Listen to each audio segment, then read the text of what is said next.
So, Bitcoin allgemein ziemlich volatil im Moment, die Märkte sehr, sehr unsicher. S&P hat gerade einen bärischen Downtrend eigentlich eingelegt oder gestartet.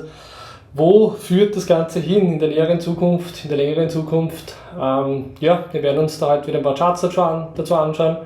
Und hier ist mal das erste wieder mal über den Business Cycle. Also TechDev hat einige solcher Charts, die sind immer sehr schön anzusehen. Er hat da hier den Business Cycle geplottet, unten und oben, also korrespondierend mit dem Bitcoin-Preis. Und da sieht man, dass die Cycle, also seit der Finanzkrise eigentlich sind diese Cycle in so 4 Jahreszyklen quasi basiert, Business Cycle immer, also hier ist grün nach unten geplottet und rot dann bis zum roten Top ist am Aufstieg, bis es wieder nach unten geht. Und diese roten Höhen, sage ich mal, haben immer sehr korrespondiert mit einem Top im Bitcoin-Preis. Und das sind auch die Höchstpunkte vom Business Cycle. Business Cycle ist hier gemessen, zum Beispiel am ISM. Und hier kann man jetzt sehen, dass seit dem letzten Bullrun eigentlich 2021, 2022 der aktuelle Cycle sehr, sehr, sehr verlängert ist. Das hat unter anderem auch damit zu tun, dass die Schulden- oder Refinanzierungszeiträume für die USA länger geworden sind, nämlich statt 4, ich glaube 5,4 oder 5,6 Jahre. Und der ISM auch ziemlich suppressed war, unterdrückt war. Und da sehen wir, dass man hier, also wir sind eigentlich noch immer so in dieser unteren Phase, wo der Business Cycle noch gar nicht richtig begonnen hat. Das kann auch noch eine Weile dauern, es kann einige Monate noch dauern, aber wenn dieser Business Cycle wieder Fahrt aufnimmt, wir haben auch schon so ein ISM wieder bekommen, über 50, das ist ein erstes Anzeichen dafür, wenn der Business Cycle Fahrt aufnimmt, dann sollte das eigentlich sich auch positiv auswirken auf alle möglichen Assets. Ist natürlich keine Garantie, genau, bitte keine Finanzberatung.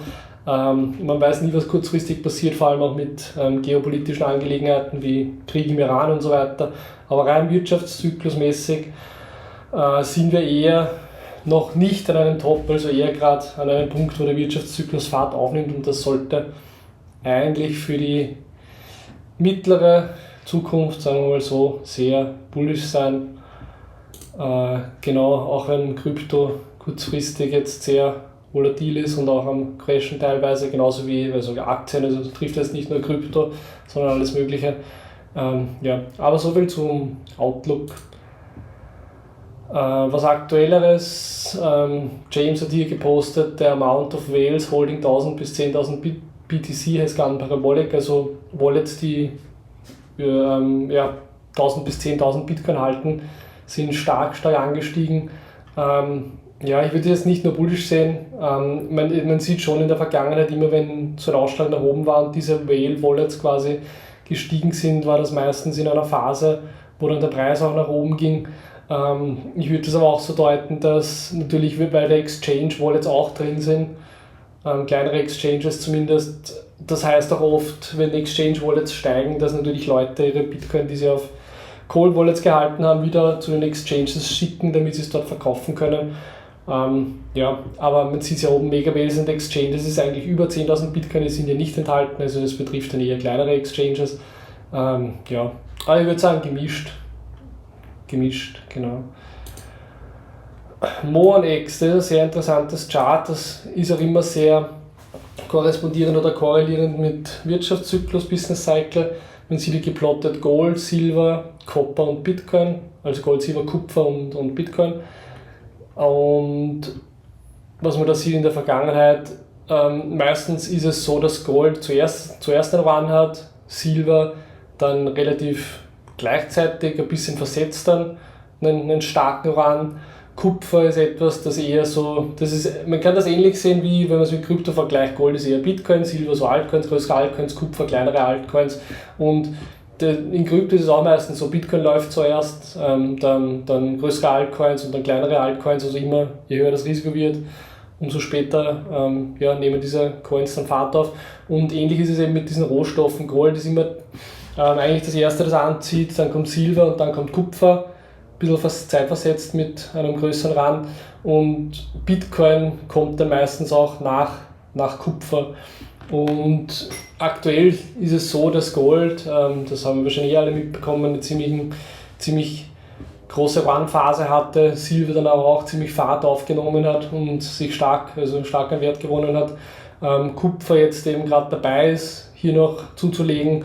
Und die Folge daraus wäre jetzt, dass Bitcoin das nächste Asset wäre, in das dann Liquidität fließt und ja, wo wir auch wieder mit Preissteigerungen rechnen könnten, in der, sagen wir mal mittelfristig zumindest. Genau. Und da haben wir abgebildet in diesem Chart von Trending Value die globale Liquidität in grün und den Bitcoin-Preis in weiß. Und wir haben hier ein R-Quadrat-Value, das ist meistens, also das ist ein Korrelationswert aus der Statistik, und umso näher der zu 1 ist, umso höher ist die Korrelation, und 0,96 ist schon ein ziemlich guter Korrelationswert. Das heißt, Bitcoin korreliert ziemlich mit globaler Liquidität. Und ja, man sieht hier, dass seit Oktober letztes Jahr, eigentlich seit dem Crash und seit dem Binance-Missgeschick, was passiert ist, hat diese Korrelation wieder ein bisschen, oder ist wieder ein bisschen dekorreliert und Bitcoin nicht so nach oben gegangen wie die globale Liquidität eigentlich. Und wenn man jetzt davon ausgehen würde, dass diese Korrelation wieder hergestellt wird oder in Zukunft wieder weiter korreliert wie auch in der Vergangenheit, dann hat der Bitcoin ein bisschen was an Arbeit zu tun, um eben wieder quasi so Catch-up zu spielen mit der Liquidität und wieder quasi hier raufzukommen, wo Bitcoin eigentlich sein sollte.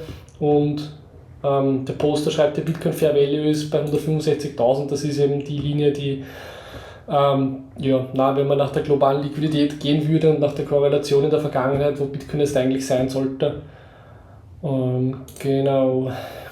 Hier ein kurzes Chart über Federal Reserve Balance Sheet, spielt wieder zusammen mit dem Business Cycle Wirtschaftszyklus. Man sieht hier, dass zu Covid-Zeiten diese blaue Linie über Orange hier geschossen ist.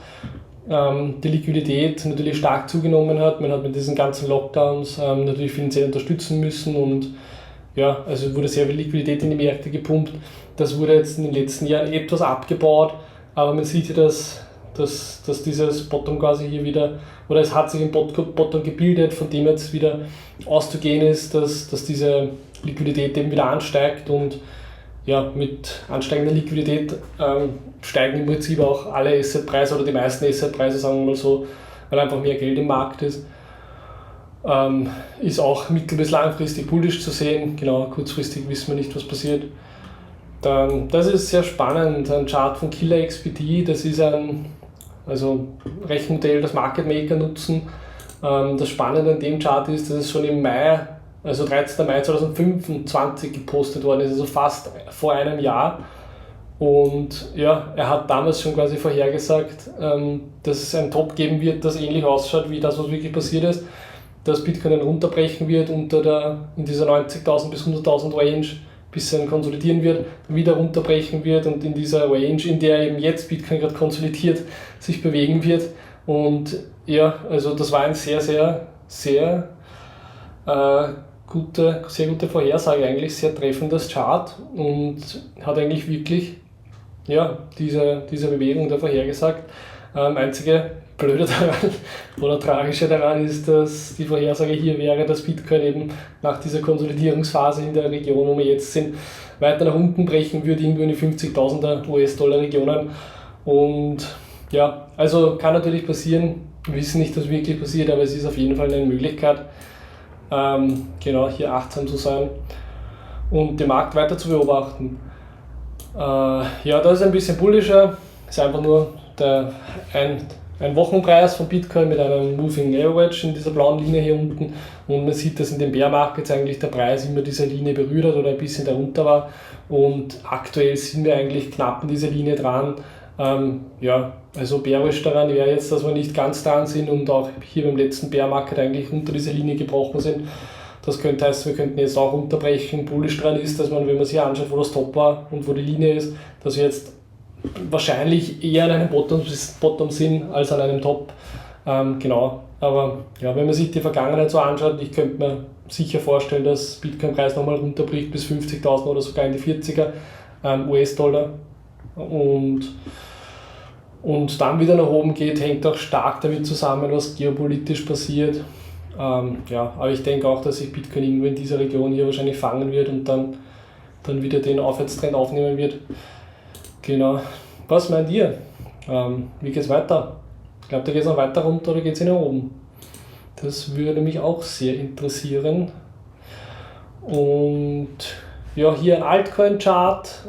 Hier ist geplottet Krypto Total Market Cap, also Gesamtmarktkapitalisierung von Krypto ohne Bitcoin, Ethereum und Stablecoins. Das heißt, die ganzen Stablecoins, die natürlich den Wert nicht ändern, sind hier nicht enthalten. Und die zwei größten Kryptos überhaupt, Bitcoin und Ethereum, sind hier rausgenommen. Das heißt wirklich nur die Altcoins. Und was sieht man hier? Man merkt, dass in diesem unteren Bereich der Grafik Bear Markets waren immer, wenn wir in diesem lila-rosa Bereich hier waren. Und danach ist meistens der Preis eben wieder nach oben geschossen oder stark nach oben gegangen.